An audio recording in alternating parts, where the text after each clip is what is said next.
오늘 함께 보실 하나님의 말씀은 시편 55편입니다. 시편 55편 1절부터 23절까지인데 좀 길지만 우리가 함께 보기 원합니다. 시편 55편 1절부터 23절 말씀을 우리 함께 합독하겠습니다. 하나님이여, 내 기도에 귀를 기울이시고 내가 간구할 때에 숨지 마소서. 내게 굽히사 응답하소서. 내가 근심으로 편하지 못하여 탄식하오니 이는 원수의 소리가 악인의 압제 때문이라. 그들이 죄악을 내게 더하여 노하여 나를 핍박하나이다. 내 마음이 내 속에서 심히 아파하며 사망의 위험이 내게 이르렀도다. 두려움과 떨림이 내게 이르고 공포가 나를 덮었도다. 나는 말하기를 만일 내게 비둘기같이 날개가 있다면 날아가서 편히 쉬리로다. 내가 멀리 날아가서 광야에 머무르리로다. 내게 피난처 속히 가서 폭풍과 광풍을 피하리라 하였도다. 내가 성내에서 강포와 분쟁을 보았사오니 주여 그들을 멸하소서. 그들의 혀를 잘라버리소서. 그들이 주야로 성벽 위에 두루 다니니 성중에는 죄악과 재난이 있으며 악독이 그 중에 있고 압박과 속임수가 그 거리를 떠나지 아니하도다. 나를 책망하는 자는 원수가 아니라 원수일진데 내가 참았으리라. 나를 대하여 자기를 높이는 자는 나를 미워하는 자가 아니라 미워하는 자일진데 내가 그를 피하여 숨었으리라. 그는 곧 너로다. 나의 동료, 나의 친구요, 나의 가까운 친으로다. 우리가 같이 재미있게 의논하며 무리와 함께하여 하나님의 집안에서 다녔도다.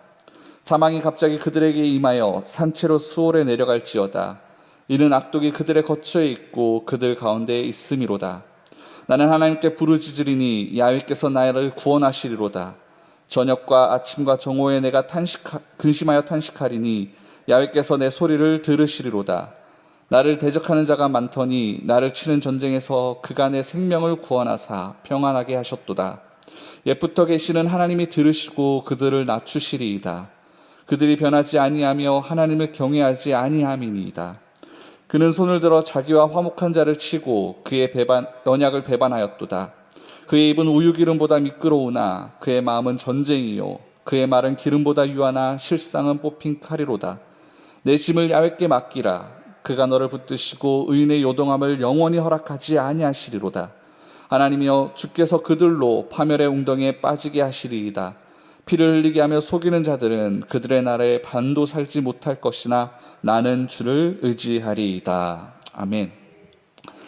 오늘 함께 보는 시편 55편의 내용은 조금 복잡합니다. 굉장히 이제 괴롭고 안타까운 탄식이 있는가 하면은 은혜로운 구절이 보이기도 하고, 다시 원수를 향한 어떤 미움의 마음이 드러나는가 하면은 또다시 주님을 붙잡기도 하는데, 정말 이랬다 저랬다가 하는 것이 정말 깊이 보지 않으면 이 전체 내용을 파악하기가 좀 어렵습니다. 그런데 이렇게 이 시편이 복잡하다라는 것은 그만큼 이 시편을 쓴 다윗의 마음이 복잡했다라는 의미일 것 같습니다. 이번 주 우리가 새벽 동안 나눴던 이 51편 또 54편은 함께 볼 수 있는 어떤 구체적인 역사의 사건과 어떤 정황을 알려주는 표제가 있었는데, 오늘 이 55편은 뚜렷한 배경을 이제 설명해 주지 않습니다. 다만 우리가 이 시편의 내용을 비추어 볼 때 다윗이 친한 친구로부터 이제 배신을 당해서 그 사건과 연관이 있다는 것을 우리가 생각해 볼 수 있는데, 우리가 어제도 보았지만 다윗은 선을 베풀고 또 도움을 주었던 그런 사람들에게 배신을 당한 적이 많습니다. 나발도 그렇고 그을라 사람들이나 십사람들이나 다윗이 베풀었던 선이 악으로 돌아오는 것을 그가 많이 경험을 했습니다. 그런데 그 중에서도 정말 믿었던 가까운 사람의 배신의 사건을 우리가 이야기하자면은 아들 압살롬과 그리고 자신을 모셨던 자기의 이제 모사였던 아히도벨의 반역 사건을 우리가 이야기할 수 있을 텐데, 이 사건은 사무엘하 15장에서 17장까지 이제 등장을 합니다. 다윗은 압살롬과 이 아히도벨뿐만 아니라 그의 신하들을 철저히 믿었습니다. 그런데 그들이 모두 같은 하나님의 백성이었고 친구였음에도 불구하고 뒤에서는 철저하게 다윗을 속이면서 음모를 꾸몄고 이제 다윗을 몰아내는 쿠데타를 일으키게 됩니다.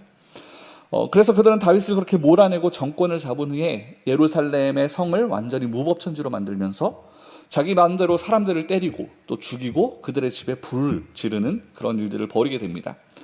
그렇게 다윗은 자기의 어떤 실수로 한순간에 이 하나님의 도성이 지옥으로 변하는 것을 목도하게 되었고, 그런 짓을 벌였던 사람들이 자신이 그렇게도 믿었던, 그리고 함께 교제했던 그런 친한 사람들이었다는 사실에 정말 놀라움을 금치 못하면서 괴로워하는 모습을 보여줍니다. 이런 압살롬의 반역 사건이 오늘 이 시편의 배경인지는 확실치 않은데, 그렇게 믿었던 사람들로부터 뭔가 이런 일을 당한다라면은 저는 정말 정신이 온전치 못할 것 같습니다. 그렇게 보면 이 55편에서 느낄 수 있는 그런 혼란스러움과 안타까움과 탄식, 이렇게 막 마음이 널뛰는 상황이 이해가 되는데, 아무튼 오늘 이 시편은 다윗이 동료의 배신으로 인해서 공경에 처하게 되었을 때 하나님께 드린 기도라는 것을 우리가 알 수 있습니다. 오늘 우리 중에도 이 다윗처럼 정말 힘들고 고통스러운 현실 앞에서 어찌할 바를 모르고 정말 가야 할 길을 못 찾고 계시다면은 다윗의 오늘 이 기도문이 주님의 구원과 위로를 경험케 하는 귀한 통로가 되기를 간절히 축원을 드립니다. 내용을 보면은 다윗은 먼저 고통스러운 자신의 마음을 하나님 앞에 쏟아놓습니다. 2절에서 지금 근심으로 편하지 못하여 탄식하고 있다라고 말을 하는데, 여기서 편하지 못하여를 직역을 하면은 유랑 생활을 하다라는 뜻입니다. 그렇게 유랑 생활을 하며 떠돌아다니는 것처럼 마음이 불안하여 이리저리 지금 왔다 갔다 하는 상태라는 겁니다. 즉 다윗은 지금 원수들을 계속 의식하면서 그들로부터 오는 위협을 피하려고 이 생각도 해보고 저 생각도 해보는데 결론이 나지 않아서 괴로워하는 중에 있는 겁니다. 또한 다윗은 4절과 5절에서 그런 그들의 위협으로 인하여 마음이 심히 아프고 두려움 가운데 떨고 있다라고 표현을 합니다. 그래서 이런 표현들을 보면은 우리가 다윗이 지금 어떤 처지에 있는지를 짐작을 할 수 있는데, 아무리 생각해봐도 자신에게 다가오는 이 위협을 피할 수가 없는 겁니다. 그래서 비둘기 같은 날개가 있다면은 이 현실로부터 피하였을 것인데 라고 하면서 정말 그렇게 할 수 없는 안타까운 상황에 불안과 두려움 가운데서 계속해서 떨고 있을 수밖에 없다라는 겁니다.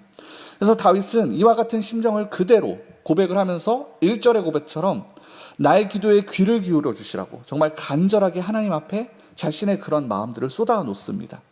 이처럼 하나님 앞에 우리가 마음을 쏟아 놓는 것 자체가 기도가 될 수 있습니다. 내가 정말 힘들고 어렵고 괴로운 그 상황들, 나의 마음에 있는 그것들을 그냥 그대로 주님 앞에 아뢰는 것이 기도가 될 수 있는데, 그런데 그렇게 쏟아놓는 것만으로는 하나님의 일하심을 경험할 수가 없습니다. 기도는 나의 마음을 그렇게 쏟아놓는 것과 동시에 주님께서 그러한 나에게 말씀하시는 것을 경청하는 것도 굉장히 중요합니다. 우리가 하나님께 문제를 가지고 나서 내가 그렇게 주님 앞에 나의 문제를 쏟아놓을 때 주님은 사실 그 모든 것을 이미 다 알고 계십니다. 주님, 제가 이렇게 힘든 상황에 있습니다 라고 했을 때, 아이고 너가 그런 일이 있었냐, 내가 전혀 몰랐다 라고 하실 분이 아니라는 것이죠. 우리가 어찌할 바를 찾지 못하고 그렇게 주님 앞에 나왔을 때 주님은 이미 그 모든 상황을 아시고 이제 가야 할 길과 그 방법을 알려주시는 분이라는 겁니다. 그래서 주님께서 말씀하신다라는 것이죠. 기도 중에 그 말씀하시는 음성을 듣는 것이 우리 가운데 더욱더 중요한 작업이라는 겁니다. 그래서 오늘 다윗도 55편의 이 초반부를 보면은 1절에서 주님 제 기도를 들어주세요 라고 얘기하고는 자신의 불안감과 두려움을 잔뜩 고백을 합니다. 자신의 상황에 대해서 쭉 이야기를 합니다. 정말 어찌할 방도가 없는 그 상황을 가지고 나서 하나님 앞에 하소연하듯이 막 쏟아놓습니다. 근데 만약 이렇게 쏟아놓고 이 시편이 끝이 났다라고 하면은 아마 성경에 실리지 않았을 것 같습니다. 정말 두려움만 있고 길을 열어주시는 주님의 음성이 없다라면은 우리가 오늘 이 시간 이것을 볼 의미가 없었겠죠. 그래서 이렇게 탄식하던 다윗이 보면은 갑자기 16절부터 다른 성격의 고백을 하기 시작을 합니다.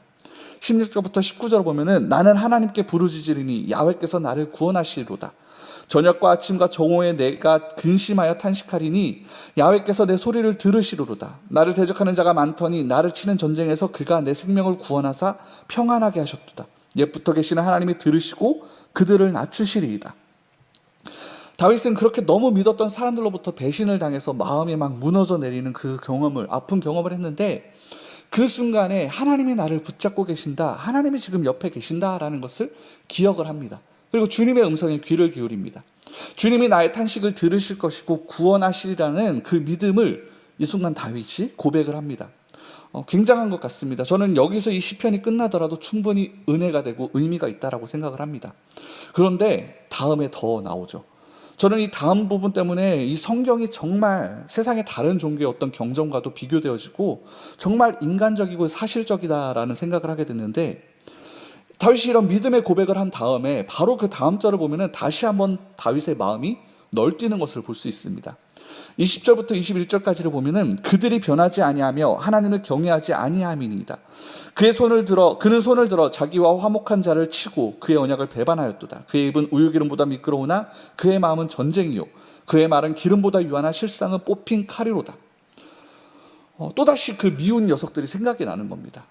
하나님이 나의 소리를 들으시고 나를 구원하신다라는 그 믿음의 고백을 했지만, 그러한 하나님의 음성을 들었지만 나를 배신해서 아프게 하고 힘들게 하는 그 사람들, 그 어려운 상황과 고통의 순간들이 또다시 보여지는 겁니다.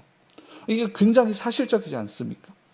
우리도 이처럼 문제에게 그리고 사람들에게 우리의 생각을 빼앗겨야 될 때가 종종 있습니다.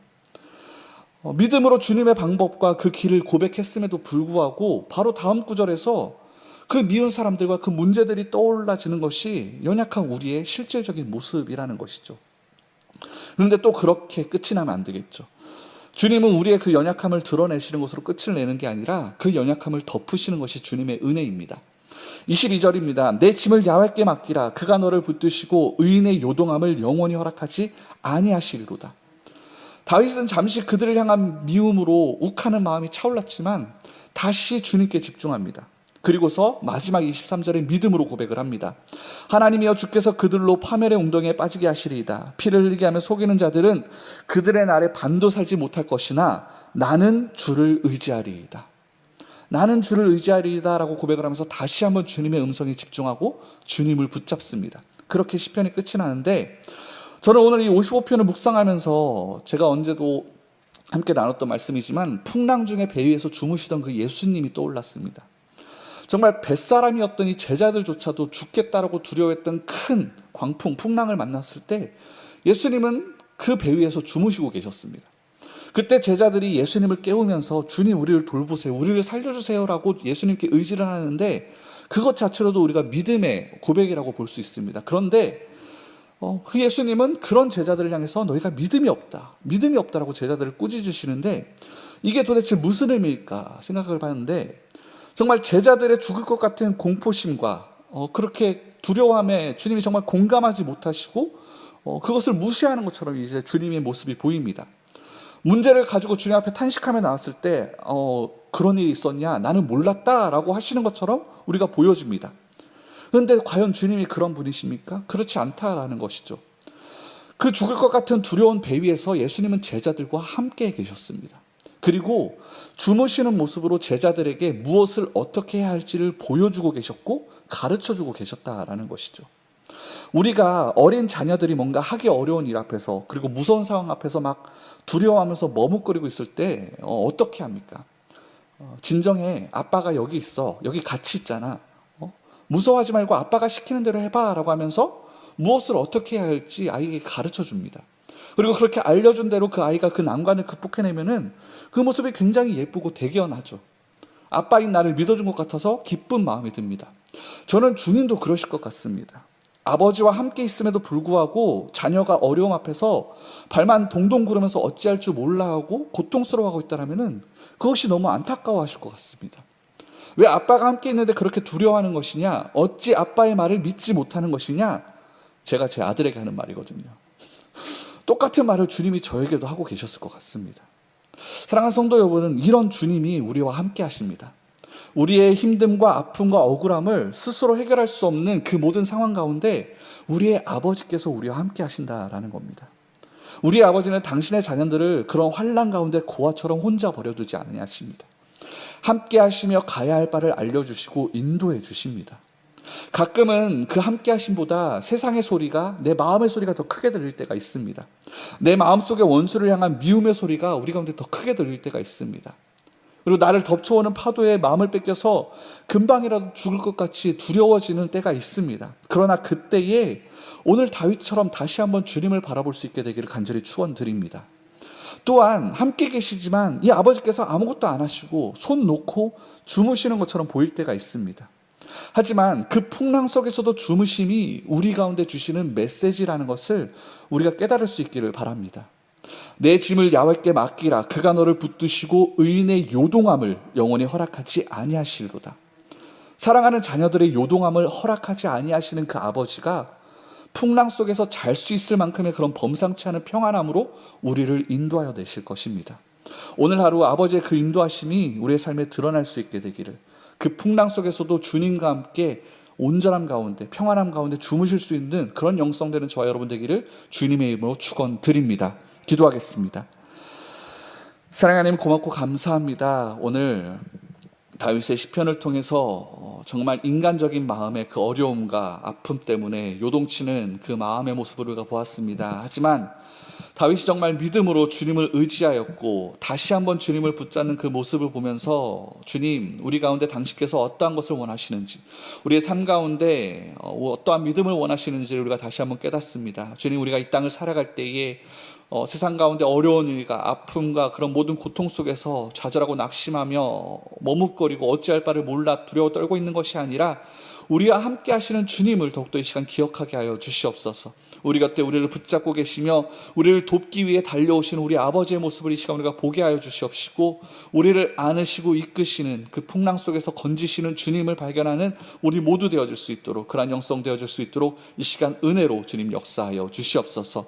이분의 말씀 살아계신 예수님의 이름으로 기도드립니다. 아멘.